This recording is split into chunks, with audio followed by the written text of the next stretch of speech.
सिंहासन 31वीं पुतली कौशल्या की कहानी। 31वीं पुतली, जिसका नाम कौशल्या था, ने अपनी कथा इस प्रकार कही।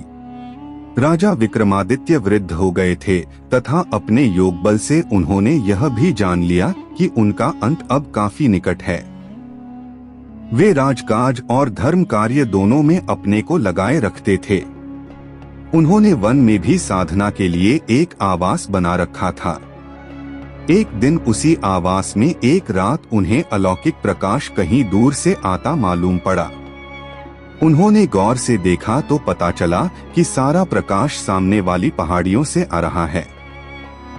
इस प्रकाश के बीच उन्हें एक दमकता हुआ सुंदर भवन दिखाई पड़ा। उनके मन में भवन देखने की जिज्ञासा हुई और उन्होंने काली द्वारा प्रदत्त दोनों बेतालों का स्मरण किया। उनके आदेश पर बेताल उन्हें पहाड़ी पर ले आए और उनसे बोले कि वे इसके आगे नहीं जा सकते। कारण पूछने पर उन्होंने बताया कि उस भवन के चारों ओर एक योगी ने तंत्र का घेरा डाल रखा है तथा उस भवन में उसका निवास है। उन घेरों के भीतर वही प्रवेश कर सकता है जिसका पुण्य उस योगी से अधिक हो। विक्रम ने सच जानकर भवन की ओर कदम बढ़ा दिया। वे देखना चाहते थे कि उनका पुण्य उस योगी से अधिक है या नहीं। चलते चलते वे भवन के प्रवेश द्वार तक आ गए। एकाएक कहीं से चलकर एक अग्निपिंड आया और उनके पास स्थिर हो गया। उसी समय भीतर से किसी का आज्ञाभरा स्वर सुनाई पड़ा। वह अग्निपिंड सरककर पीछे चला गया और प्रवेश द्वार साफ हो गया।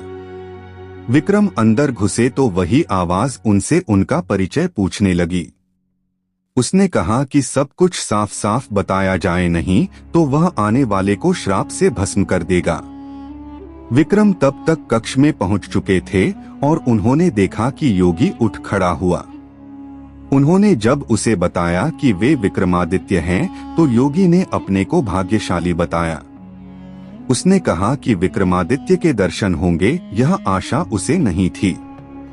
योगी ने उनका खूब आदर सत्कार किया तथा विक्रम से कुछ मांगने को बोला।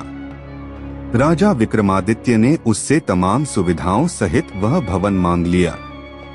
विक्रम को वह भवन सौंपकर योगी उसी वन में कहीं चला गया। चलते चलते वह काफी दूर पहुंचा तो उसकी भेंट अपने गुरु से हुई।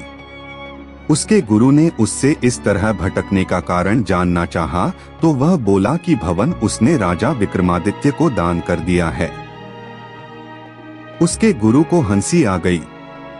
उसने कहा कि इस पृथ्वी के सर्वश्रेष्ठ दानवीर को वह क्या दान करेगा, और उसने उसे विक्रमादित्य के पास जाकर ब्राह्मण रूप में अपना भवन फिर से मांग लेने को कहा।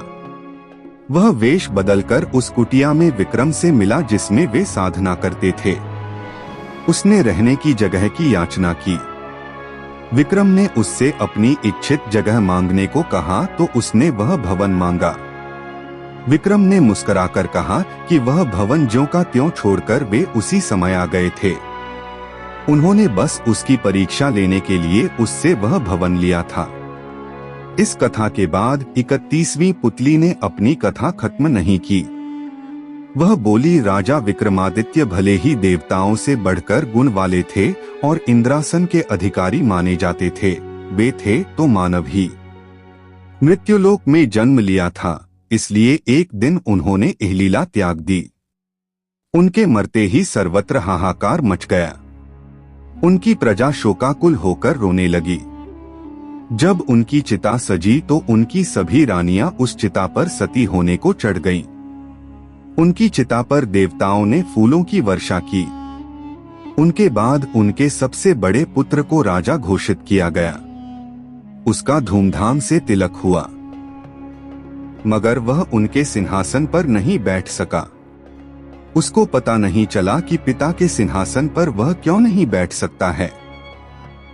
वह उलझन में पड़ा था कि एक दिन स्वप्न में विक्रम खुद आए। उन्होंने पुत्र को उस सिंहासन पर बैठने के लिए पहले देवत्व प्राप्त करने को कहा। उन्होंने उसे कहा कि जिस दिन वह अपने पुण्य प्रताप तथा यश से उस सिंहासन पर बैठने लायक होगा तो वे खुद उसे स्वप्न में आकर बता देंगे।